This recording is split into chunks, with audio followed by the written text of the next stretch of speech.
सभी साथियों का स्वागत है। उम्मीद है आप सब अच्छे होंगे। आज की इस वीडियो में हम बात करने वाले हैं एसएससी जीडी कांस्टेबल भर्ती 2026 के बारे में। इस बार भर्ती में एक बड़ा बदलाव दिख सकता है जो कई उम्मीदवारों को प्रभावित करेगा। कुछ लोगों को इसका फायदा होगा और कुछ को नुकसान भी हो सकता है। पूरी जानकारी आपको विस्तार से देने वाला हूं, इसलिए वीडियो को ध्यान से देखें। अगर आप इस भर्ती के लिए आवेदन करने की तैयारी कर रहे हैं तो ये जानकारी आपके लिए काफी उपयोगी रहेगी।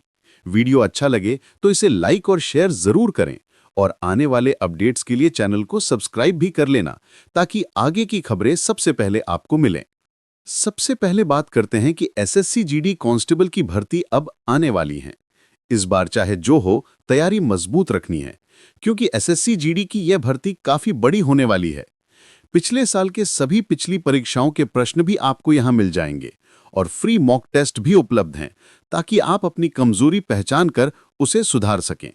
यदि किसी विषय में दिक्कत है तो उसी टॉपिक के मॉक टेस्ट लगाकर उसे मजबूत किया जा सकता है। यह प्लेटफॉर्म 850 से अधिक परीक्षाओं की तैयारी करवाता है और 12 भाषाओं में पढ़ाई का विकल्प भी देता है, यानी आप अपनी पसंद की भाषा चुन सकते हैं। अब बात करते हैं भर्ती के बदलाव की। इस बार जो नोटिफिकेशन आएगा उसमें 40 से 45 हजार तक की वैकेंसी देखने को मिल सकती है। आगे चलकर ये संख्या और भी बढ़ सकती है। पहले भी बताया गया है कि आरपीएफ की वैकेंसी भी इसमें शामिल हो सकती है, लेकिन अब एक और बड़ा परिवर्तन सामने आने की संभावना है। हर साल देखा जाता है कि कुछ पद खाली रह जाते हैं, खासकर बॉर्डर एरिया और नक्सल प्रभावित क्षेत्रों में वैकेंसी पूरी नहीं भर पाती। करीब 10% पद ऐसे होते हैं जो खाली चले जाते हैं क्योंकि उन क्षेत्रों के लिए तय सीटों पर उम्मीदवार कम मिलते हैं। हर राज्य और क्षेत्र का वैकेंसी रेशियो पहले से ही तय रहता है, जिससे बदलाव की गुंजाइश बहुत कम होती है। सबसे बड़ी समस्या यही होती है कि बॉर्डर और नक्सल जोन में सीटें रिक्त रह जाती हैं और फिर अगली बार भर्ती निकालते समय सरकार को उन्हें दोबारा जोड़ना पड़ता है। इससे समय और खर्च दोनों बढ़ते हैं। इसलिए इस बार संभावना है कि इन क्षेत्रों से कुछ प्रतिशत वैकेंसी घटाकर सामान्य क्षेत्रों में जोड़ दी जाएंगी ताकि सीटें खाली ना रहें और ज्यादा उम्मीदवारों का चयन हो सके। इसका सीधा अर्थ यह है कि बॉर्डर और नक्सल क्षेत्रों के उम्मीदवारों की सीटें कुछ कम हो सकती हैं, जिससे वहां प्रतिस्पर्धा बढ़ जाएगी। दूसरी ओर सामान्य क्षेत्रों के उम्मीदवारों के लिए सीटें बढ़ सकती हैं, यानी नुकसान एक तरफ है और फायदा दूसरी तरफ। इसका अंतिम निर्णय आधिकारिक नोटिफिकेशन में साफ हो जाएगा। अगर आप बॉर्डर या नक्सल एरिया से आते हैं तो यह बदलाव आपको परेशानी जैसा लगेगा, लेकिन यदि आप सामान्य क्षेत्र से हैं तो ये आपके लिए अच्छी खबर है।